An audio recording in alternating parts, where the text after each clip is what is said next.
అమ్మాయిలందరికీ ఇష్టమైన పానీపూరి చేయడం ఎలానో చూసేద్దాం. ఫస్ట్ అయితే పొటాటోస్ ని నీట్ గా వాష్ చేసుకొని పీల్ తీసి కట్ చేసుకోవాలి. నెక్స్ట్ నానబెట్టుకున్న బఠానీ ఇంకా పొటాటోని కుక్కర్ లో వేసుకోవాలి.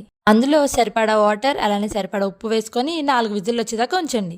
పానీ కోసం కొత్తిమీర, పుదీనా, పచ్చిమిర్చి అండ్ అలానే అల్లం కూడా తీసుకొని ఉంచుకోండి. అల్లం పచ్చిమిర్చిని కట్ చేసి మిక్సీలో పుదీనా కొత్తిమీరతో పాటు వేసి మిక్సీ పట్టేసుకోండి. మిక్సీ పట్టిన పేస్ట్ లో మనకు సరిపడా వాటర్ పోసుకొని వడపోసుకోవాలి. కన్సిస్టెన్సీ మరి తిక్కగా కాకుండా వాటర్ గా ఉండేలా చూసుకోండి.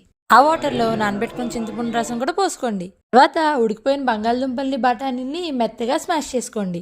ఆ చాట్లో తగినంత కారం, పసుపు అండ్ అలానే ఉప్పు వేసుకొని కలుపుకొని పక్కన పెట్టేసుకోండి. మీకు కావాల్సిన ఆనియన్స్ కట్ చేసుకొని ఇంకా మెయిన్ ఐటెం పూరీస్ ఫ్రై చేసుకోవాలి. మనకి ఎన్ని కావాలో అన్ని పూరీస్ని ఫ్రై చేసుకొని పక్కన పెట్టుకోండి. ఆనియన్స్, పానీ, చాట్, పూరి అన్ని ఒక చాట పెట్టుకొని తినడం స్టార్ట్ చేయడమే.